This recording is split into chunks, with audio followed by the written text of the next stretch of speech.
હિંમતનગરમાં કોંગ્રેસની જન આક્રોશ રેલીનો વિરોધ. પોલીસ પરિવાર અને કોંગ્રેસ કાર્યકરો વચ્ચે ઝપાઝપી થઈ. રેલીમાં જિગ્નેશ મેવાણી હાય હાયના નારા લાગ્યા. મહિલાઓએ સૂત્રોચ્ચાર કરી કોંગ્રેસની રેલી રોકી.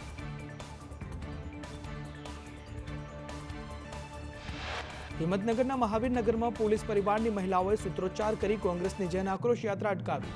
કોંગ્રેસની યાત્રામાં જિગ્નેશ મેવાણી અને ગેનીબેન ઠાકોર ગેરહાજર.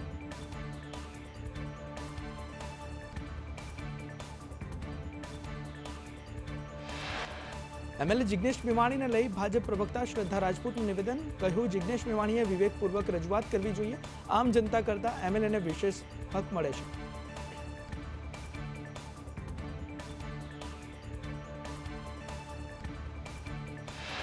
શ્રદ્ધા રાજપૂતે કહ્યું કે યોગ્ય ફોરમમાં રજૂઆત કરે તો યોગ્ય પરિણામ આવે. પોલીસમાં કેટલાક ખરાબ લોકો હશે, પરંતુ આખી ફોર્સને બદનામ ન કરવી જોઈએ. મેવાણીએ સીએમ કે ગૃહમાં રજૂઆત કરવી જોઈએ.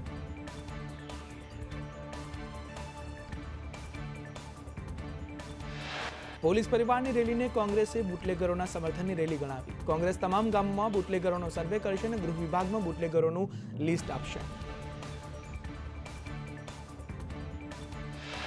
બનાસકાંઠા જિલ્લા કોંગ્રેસ પ્રમુખ ગુલાબસિંહે કહ્યું કે પોલીસ પરિવારના નામે વિરોધ પ્રદર્શન કરવામાં આવ્યું. શું ડ્રગ્સના આરોપીઓને પ્રોત્સાહન આપવા માંગે છે? વિરોધ કરનાર લોકો ભાજપના સમર્થિત છે.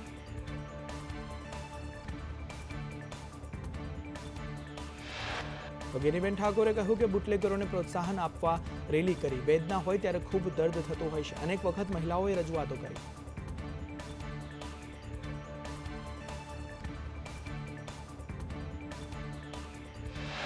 ગાંધીનગરમાં બિરસા મુંડા ભવનમાં આમ આદમી પાર્ટીએ વિરોધ નોંધાવ્યો. શિષ્યવૃત્તિ મુદ્દે ચૈતર વસાવાના વિદ્યાર્થીઓએ વિરોધ કર્યો. 1 વર્ષ કરતાં વધુ સમયથી શિષ્યવૃત્તિ અંગે રજૂઆત કરવામાં આવી રહી છે.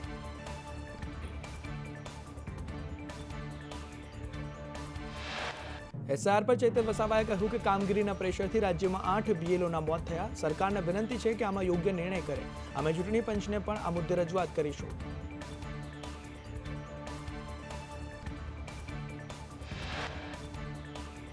અમદાવાદમાં એસઆઈને લઈને ભાજપની બેઠક. રાષ્ટ્રીય સંગઠન મહામંત્રીએ કહ્યું કે સક્રિય નિષ્ક્રિય મતદારોની યાદી તૈયાર કરો. સૌથી વધુ નિષ્ક્રિય મતદારો એલિસ બ્રિજ અમદાવાદમાં.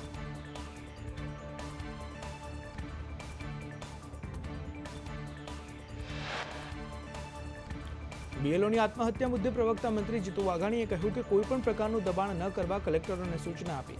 વધુ કામ છે ત્યાં અન્ય કર્મચારીઓની મદદ લેવા કહ્યું.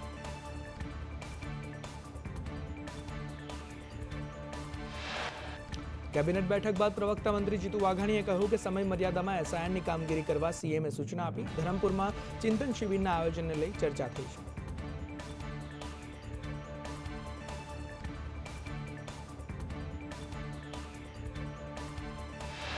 જીતુ વાઘાણીએ વધુમાં કહ્યું કે 27, 28, 29 નવેમ્બરે સામૂહિક વિકાસની થીમ પર ચિંતન શિબિર યોજાશે.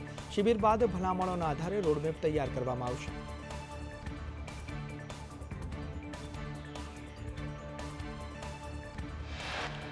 તો ટેકાના ભાવે ખરીદીને લઈ જીતુ વાઘાણીએ કહ્યું કે 1.22 લાખ ખેડૂતો પાસેથી ટેકાના ભાવે 2.76 લાખ મેટ્રિક ટનથી વધુ મગફળીની ખરીદી થઈ. ખેડૂતોને 100.84 કરોડ રૂપિયા ચૂકવાયા છે.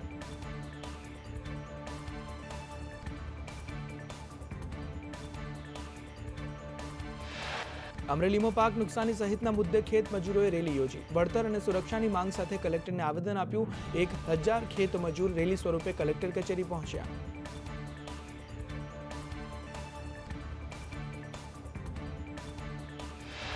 અરવલ્લીના મેઘરજમાં ખાતર માટે ખેડૂતોનો હોબાળો. સંઘની ઓફિસે રજાનું બોર્ડ લાગતા ખેડૂતો વિફર્યા. ઉશ્કેરાયેલા ખેડૂતોએ ગોડાઉનનું લોક તોડી નાખ્યું.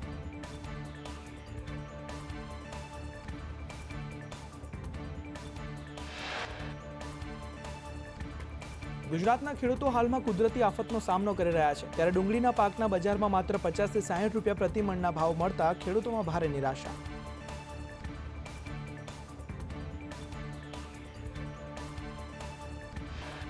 અમરેલીમાં 1177 કિલો ઘઉંનો જથ્થો ઝડપાયો. અમરનગર રોડ પરથી ઘઉં ભરેલી રિક્ષા ઝડપાઈ. મામલતદારે રેડ કરીને રિક્ષામાંથી ઘઉંના કટ્ટા ઝડપી પાડ્યા.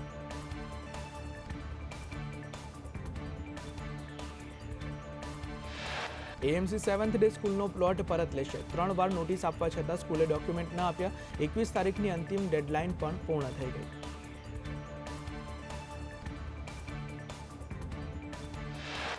થરાદમાં ઓબીસી સમાજે વસ્તી પ્રમાણે અનામત આપવા માંગ કરી. ઓબીસી સમાજને 54% અનામત આપવાની માંગ 18 જેટલી માંગણીઓને લઈને આવેદનપત્ર પાઠવ્યું.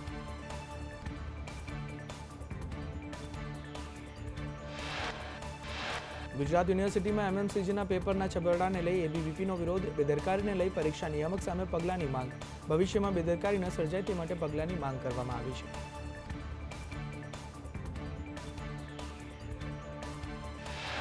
કલોલના પૂર્વ વિસ્તારમાં ઓડા દ્વારા મેગા ડિમોલિશન. દીવડા તલાવડી પાસે પોલીસના ચુસ્ત બંદોબસ્ત વચ્ચે ગેરકાયદે દબાણો દૂર કરાયા. દબાણો દૂર કરીને 24 મીટરનો રોડ ખુલ્લો કરવામાં આવ્યો.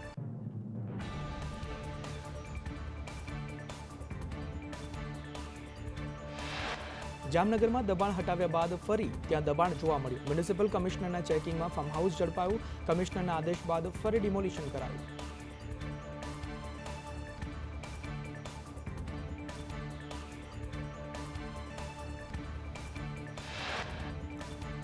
સુરતના ભાજપ કોર્પોરેટર નરેન્દ્ર પાંડવે ગેરકાયદે બાંધકામની ફરિયાદ કરી. મહાનગરપાલિકાના અધિકારીઓ કામ ન કરતા હોવાની પણ ફરિયાદ કરી છે.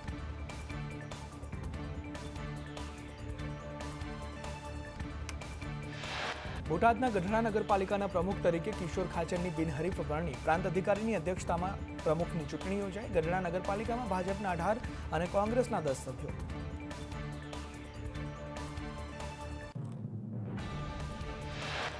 ગાંધીનગરના કરાઈમાં ડીજીપીની અધ્યક્ષતામાં ક્રાઇમ કોન્ફરન્સ યોજાઈ. તમામ રેન્જ આઈજી અને એજન્સીના વડા હાજર રહ્યા.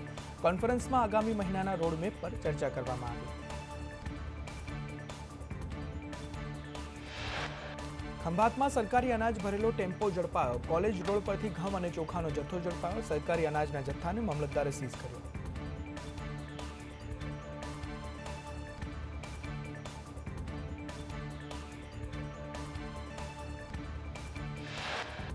અમદાવાદ પ્લેન ક્રેશ દુર્ઘટના બાદ તંત્ર એક્શનમાં. એરપોર્ટ આસપાસની ઊંચી બિલ્ડિંગો તોડવા સૂચના અપાઈ. સુરક્ષાને ધ્યાનમાં રાખીને એરપોર્ટ પાસેની 13 બિલ્ડિંગોને તોડી પડાશે.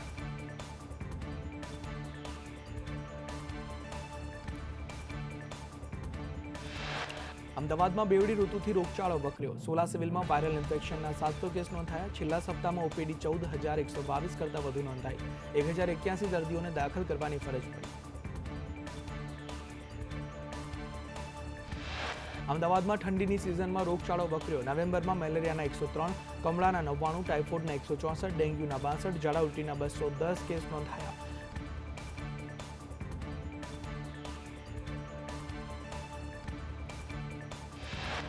સૌરાષ્ટ્રમાં મગફળીની આવક વચ્ચે સિંગતેલના ભાવ ₹210 વધી ગયા છે. 15 કિલો સિંગતેલના ડબ્બાનો ભાવ 2,625 થયો.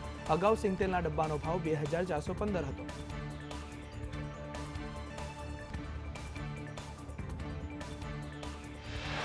ઊંઝામાં ઉમિયા માતાની ભવ્ય શોભાયાત્રા નીકળી. મોટી સંખ્યામાં શ્રદ્ધાળુઓ શોભાયાત્રામાં જોડાયા. આવતીકાલથી 3 દિવસ સુધી પ્રાણ પ્રતિષ્ઠા મહોત્સવ.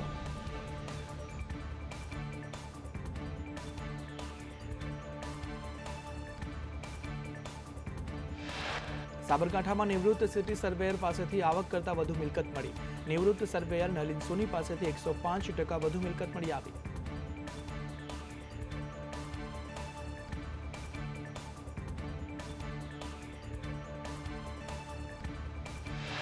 વડોદરામાં પત્નીએ પતિની હત્યા કરતા આરોપી ગુલબાનુને સાથે રાખી રિકન્સ્ટ્રક્શન કરાયું. પત્ની ગુલબાનુએ પ્રેમી સાથે મળીને પતિની હત્યા કરી હતી.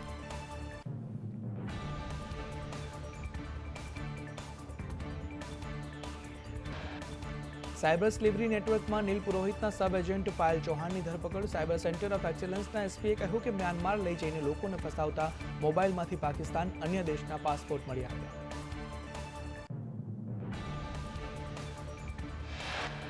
ગાંધીનગરમાં ઘરફોડ ચોરીના કિસ્સામાં મહિલા ઘરઘાટીની ધરપકડ. 34.69 લાખના મુદ્દામાલ સાથે આરોપીની ધરપકડ. મહિલાએ મકાન માલિકના ઘરમાં ચોરી કરી હતી.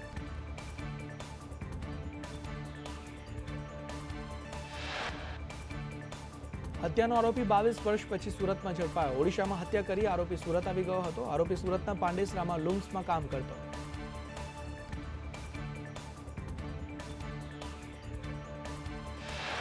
વડોદરામાં 4.92 કરોડની છેતરપિંડીમાં ડીસીપી મંજિતા વણજારાએ કહ્યું કે કર્ણાટકની મહિલાએ 15 આરોપીઓ સામે છેતરપિંડીની ફરિયાદ નોંધાવી.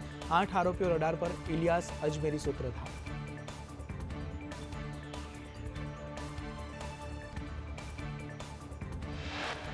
ડીસીબીએ કહ્યું કે 500ના દરની 1.62 કરોડની નકલી ચલણી નોટ મળી. સોનાના વરખવાળા નકલી 51 બિસ્કિટ મળ્યા છે. ઇદ્રીશ અજમેરીને ત્યાં મુદ્દામાલ ઇલિયાસે છુપાવ્યો હતો.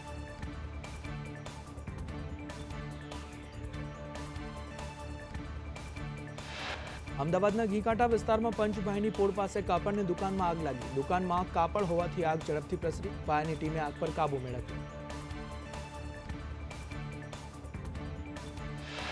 જામખંભાળિયામાં ટ્રેક્ટર પલટી ખાતા એકનું મોત. રસ્તો તૂટેલો હોવાથી ટ્રેક્ટરે કાબુ ગુમાવ્યો. ખરાબ રોડ રસ્તાના કારણે અકસ્માતનો આરોપ કરવામાં આવી રહ્યો છે.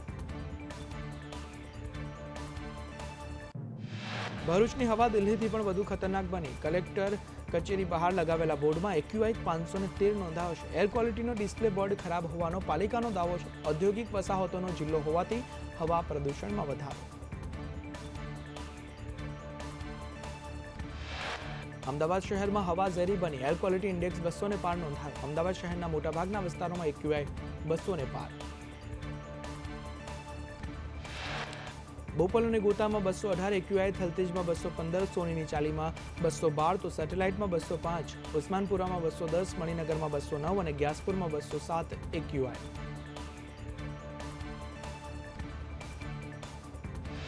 હવામાન વિભાગની આગાહી અનુસાર 7 દિવસ તાપમાનમાં વધુ ફેરફાર નહીં થાય. નલિયાનું લઘુત્તમ તાપમાન 11 ડિગ્રી, અમદાવાદમાં તાપમાન 19 ડિગ્રી આસપાસ રહેશે.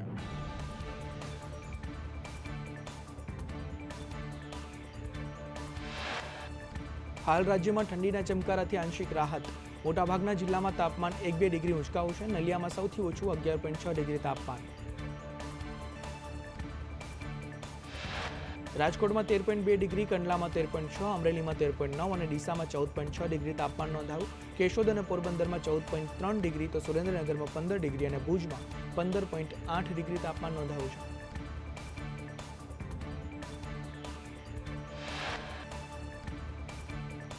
ઉત્તર ભારતમાં ઠંડીનો પ્રકોપ વધ્યો. કાશ્મીરના અનેક જિલ્લામાં તાપમાન શૂન્યની નીચે છે. શ્રીનગરમાં -3.2 ડિગ્રી તાપમાન નોંધાયું છે.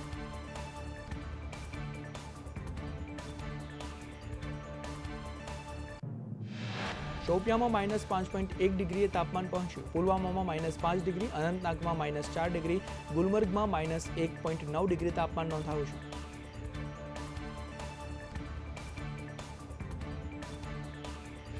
દિલ્હીમાં વાયુ પ્રદૂષણ અત્યંત ખરાબ સ્તરે પહોંચ્યું. દિલ્હી એનસીઆરમાં શ્વાસ લેવાની તકલીફ. સરકારનો 50% કર્મીઓને ઘરેથી કામ કરવા આદેશ.